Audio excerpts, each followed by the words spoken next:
Barilla ESR1. Yan, so ayaw mag-on, ayaw mag-charge. Yan, so suspect natin is battery.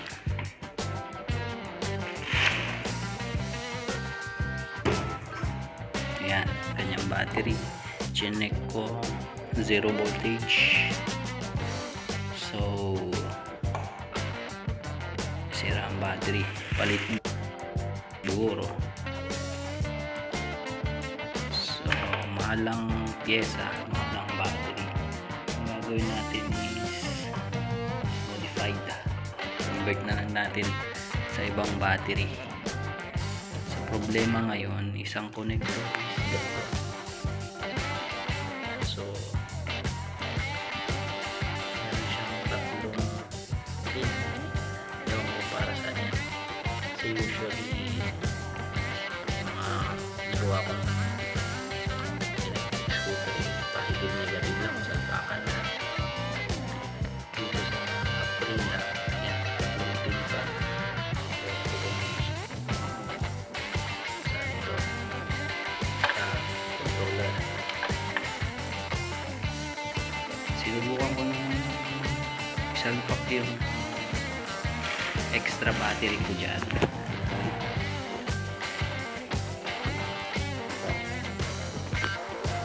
Yung ating nabili sa ating kapwa Pinoy dito sa Milan. Yan. So bali dalawang pinagpilian ko dahil dito ang kasya, yung isa ay hindi kasya. So ito nabili ko. Tinry ko ito. May tinry ako ng isang battery na ganito din sa akin. Lumana. So ito yung video. Yun. So i-ano na natin to, wirings. So tinanggal ko lang yung connector nito sa battery. Tinanggal ko lang. Ayan, so bali gagawin natin, tinanggal ko yung connector nito para masiba yung connector eh. Hindi tulad ng mga ganito XT30 o XT60 lang ang mga battery na gagawa ko.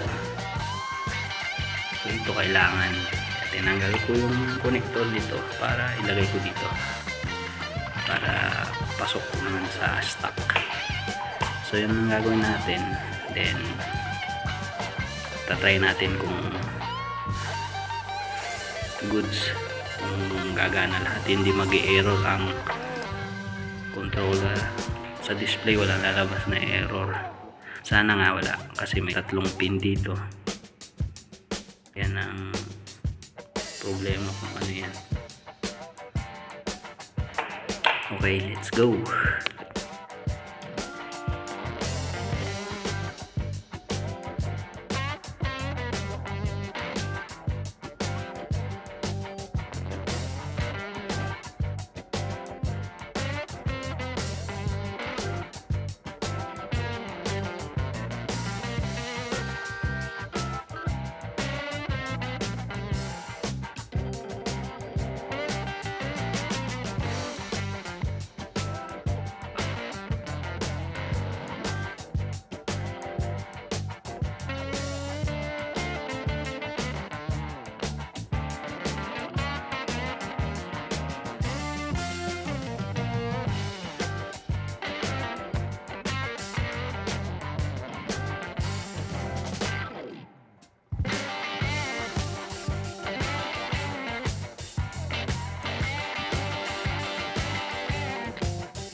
Magawa na natin.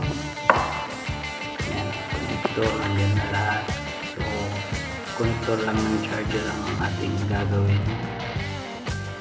So, patry na natin.